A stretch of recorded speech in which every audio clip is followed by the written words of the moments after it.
Bismillahirrahmanirrahim. Assalamualaikum warahmatullahi wabarakatuh. Ananda semua, apa kabar? Semoga sehat dan dalam lindungan Allah Subhanahu wa Ta'ala. Pembelajaran IPA kita kali ini adalah pembahasan tugas pertama. Selamat bagi yang sudah mengerjakan semua soal, tinggal mencocokkan jawaban. Adapun tujuan pembelajaran, standar kompetensi dan kompetensi dasar pelajaran kita hari ini adalah memahami dan menjelaskan struktur dan organisasi kehidupan makhluk hidup. Kita lihat soal.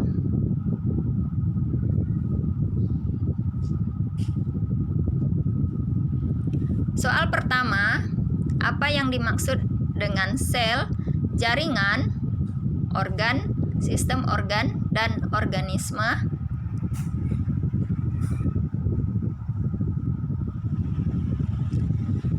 Istilah sel pertama kali dikemukakan oleh seorang ilmuwan berkebangsaan Inggris bernama Robert Hooke. Pada tahun 1665, Robert Hooke mengamati jaringan mati tumbuhan gabus yang disebut Quercus suber. Dalam pengamatannya, Robert Hooke melihat adanya struktur kecil yang diselubungi oleh dinding. Struktur berongga ini dinamakan dengan sel. Penemuan Robert Hooke ini mendorong ahli-ahli lain melakukan penyelidikan, seperti Robert Brown pada tahun 1831 berkebangsaan Skotlandia mengamati adanya benda terapung di dalam sel yang dinamakan dengan inti sel. Lalu ada juga dua ahli berkebangsaan Jerman, yaitu Matthias Leiden dan Theodor Sachwan pada tahun 1838 dan 1839. Mereka mengamati sayatan tumbuhan dan hewan. Pada keduanya diamati ada struktur yang sama, yaitu sel. Oleh karena itu, sel bisa didefinisikan sebagai unit struktural terkecil dari makhluk hidup. Jaringan adalah kumpulan sel yang memiliki bentuk dan fungsi yang sama. Organ adalah kumpulan jaringan yang memiliki bentuk dan fungsi tertentu. Sistem organ adalah kumpulan organ-organ yang membentuk satu kesatuan sistem, seperti sistem pencernaan disusun oleh organ-organ pencernaan, sistem pernapasan disusun oleh organ-organ pernapasan. Organisme atau makhluk hidup atau individu adalah satu kesatuan fungsional sistem organ yang membentuk satu tubuh utuh makhluk hidup. Kemudian soal kedua, tuliskan 5 perbedaan sel hewan dan tumbuhan. Pada gambar bisa kita lihat sel hewan memiliki lisosom, sementara sel hewan tidak. Sel hewan inti sel besar, sel tumbuhan inti sel kecil. Sel hewan tidak memiliki dinding sel, sel tumbuhan memiliki dinding sel. Sel hewan inti sel besar, sel tumbuhan inti sel kecil. Sel hewan vakuola kecil, sel tumbuhan vakuola besar. Organisasi kehidupan makhluk hidup Allah jelaskan dalam Al-Quran, di antaranya Quran surat Hud ayat 7 yang artinya, dan dialah yang menciptakan langit dan bumi dalam 6 masa, dan adalah arasy-Nya di atas air, agar dia menguji siapakah di antara kamu yang lebih baik amalnya. Di ayat lain, Allah juga menjelaskan, seperti Quran surat Abasa ayat 24-32, yang artinya, Maka hendaklah manusia itu memperhatikan makanannya. Sesungguhnya kami benar-benar telah mencurahkan air dari langit. Kemudian kami belah bumi dengan sebaik-baiknya. Lalu kami tumbuhkan biji-bijian di bumi itu, anggur dan sayuran, zaitun dan kurma, kebun-kebun yang lebat, dan buah-buahan serta rumput-rumputan untuk kesenanganmu dan untuk binatang ternakmu. Dari yang diterangkan oleh Allah dalam beberapa surat di dalam Al-Quran tadi, dapat kita ketahui bahwa unsur penyusun tubuh makhluk hidup, salah satunya kita manusia, adalah air, di mana otak tersusun atas 74,5% air, darah 82%, tulang yang padat sekalipun mengandung 22% air.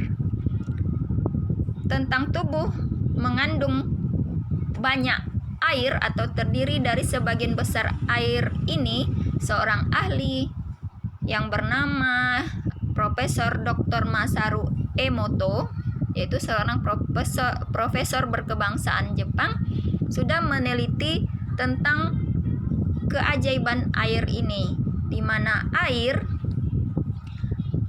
akan merespon perkataan, pesan, kemudian suara yang kita perdengarkan. Seperti gambar di kiri adalah kristal air yang dibacakan doa atau kata-kata motivasi. Sementara di kanan adalah air yang diberikan kata-kata yang tidak baik. Yang diberikan kata-kata motivasi, struktur molekul atau kristalnya terbentuk bagus, sementara yang diberikan kata-kata jelek, kristalnya pecah atau berantakan. Demikian pula dengan tubuh kita. Tubuh kita tersusun atas sebagian besar air.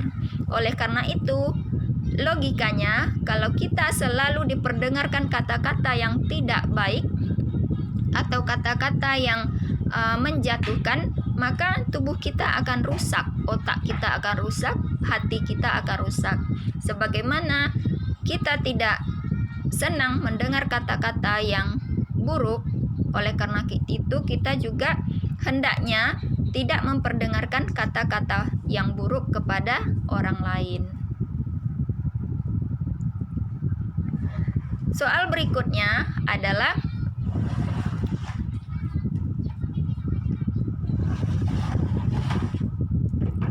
buatlah urutan organisasi kehidupan dari yang terbesar sampai yang terkecil.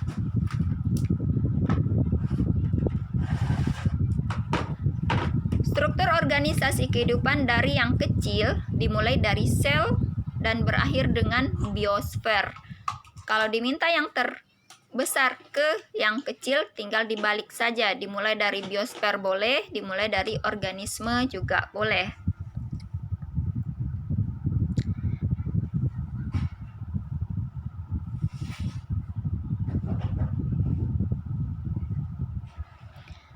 Soal keempat, apa fungsi kloroplas pada tumbuhan?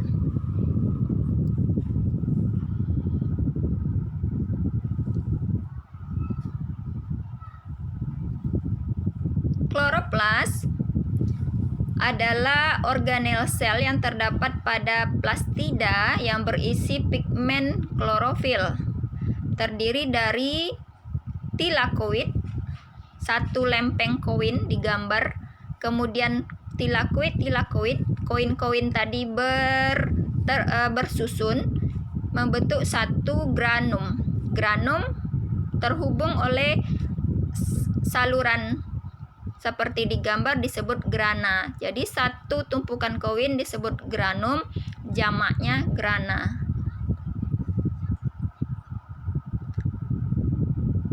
Fungsi kloroplas ya, secara singkat bisa dikatakan sebagai tempat terjadinya fotosintesis. Fotosintesis adalah reaksi pemecahan CO2 dan H2O dibantu oleh cahaya matahari dan air membentuk glukosa atau zat gula dengan rumus C6H12O6 dan oksigen. Zat gula atau glukosa ini sebagai zat makanan dan oksigen adalah udara yang bisa kita hirup sebagai udara pernapasan.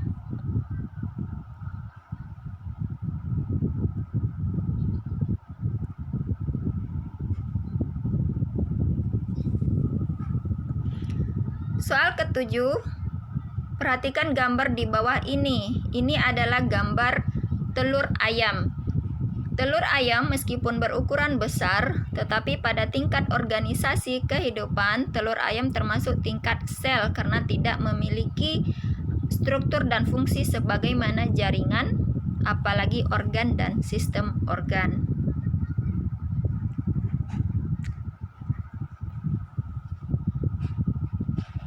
Soal nomor 6, tuliskan organ penyusun sistem pencernaan.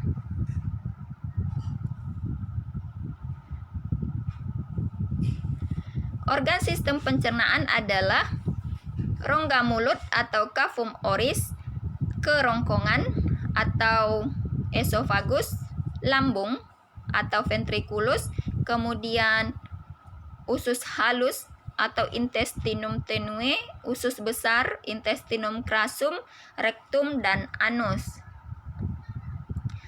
Kemudian jelaskan 5, sebenarnya 4 ya, jaringan hewan dan tumbuhan. Jaringan hewan sebagai pelindung itu ada epitel. Epitel adalah jaringan yang terdapat pada lapisan terluar tubuh. Terluar sebenarnya seperti kulit maupun luar yaitu rongga-rongga organ dalam. Kemudian jaringan ikat, otot, dan saraf. Kemudian jaringan tumbuhan ada epidermis sebagai pelindung. Ini terdapat pada lapisan terluar daun. Kemudian jaringan dasar disebut parenkim. Jaringan penyokong terdiri atas kolenkim dan sklerenkim. Lalu jaringan pengangkut xilem dan floem.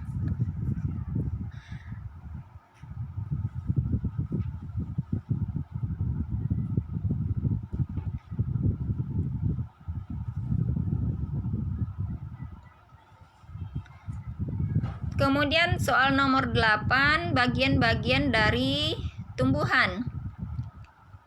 Seperti kita lihat di gambar, bagian tumbuhan tersebut adalah yang pertama kuncup atau bakal daun yang terdapat pada ujung tumbuhan. 2 daun, 3 ranting, 4 batang, 5 bunga, 6 buah, dan 7 akar.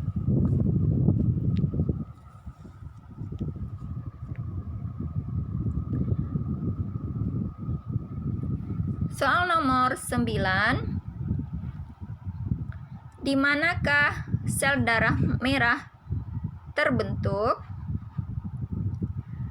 Sel darah merah adalah salah satu sel darah yang tidak memiliki inti atau nukleus. Oleh karena itu, sel darah merah butuh satu tempat untuk produksinya karena dia tidak memiliki inti sel untuk memperbanyak diri. Sel darah merah pada manusia dibuat di sumsum tulang belakang. Warna merah pada sel darah merah berasal dari hemoglobin yang unsur pembuatnya adalah zat besi. Zat besi dibutuhkan oleh tubuh. Apabila kita defisiensi atau kekurangan zat besi, maka kita akan anemia. Oleh karena itu, kita disarankan untuk mengonsumsi suplemen yang mengandung zat besi. Lalu soal terakhir, apakah virus termasuk organisme atau makhluk hidup? Berdasarkan sudut pandang IPA atau sains, virus bukan makhluk hidup atau organisme, juga bukan benda mati. Sebab virus adalah materi genetik yang mengandung RNA atau DNA. Mengapa disebut bukan makhluk hidup? Karena virus tidak memiliki organel seperti yang dimiliki oleh organisme seluler pada hierarki 5 kingdom. Organisme 5 kingdom yaitu Monera, seperti bakteri, alga biru, protista, yang menyerupai, yang mirip. Jadi dia tidak memiliki karakter sendiri. Jadi protista ini yang mirip tumbuhan itu disebut alga atau ganggang. Yang mirip hewan dia disebut protozoa. Kemudian mirip jamur, tetapi bukan jamur sebenarnya. Ada 2 jenis, Oomicotina dan Myxomycotina. Kemudian fungi jamur, plantae tumbuhan, kemudian animalia hewan. Virus juga bukan benda mati. Sebab virus memiliki materi genetik yang memungkinkan dia untuk bereproduksi atau membelah diri di dalam sel hidup. Beberapa jenis virus yang kita kenal ini adalah virus jenis rotavirus berbentuk crown atau mahkota. Jadi istilah virus corona itu adalah virus yang berbentuk seperti mahkota. Ada juga virus berbentuk lain seperti virus yang menginfeksi bakteri. Karena bentuknya seperti huruf T, maka virus yang menginfeksi bakteri ini disebut juga dengan virus T atau bakteriofag. Struktur tubuhnya terdiri dari asam nukleat. Asam nukleat itu berisi DNA atau RNA saja. Kemudian kapsid sebagai pelindung, biasanya tersusun atas lapisan protein, ada ekor, ada serabut ekor. Demikian penjelasan dari Ustazah. Semoga bermanfaat dan bisa dipahami. Wassalamualaikum warahmatullahi wabarakatuh.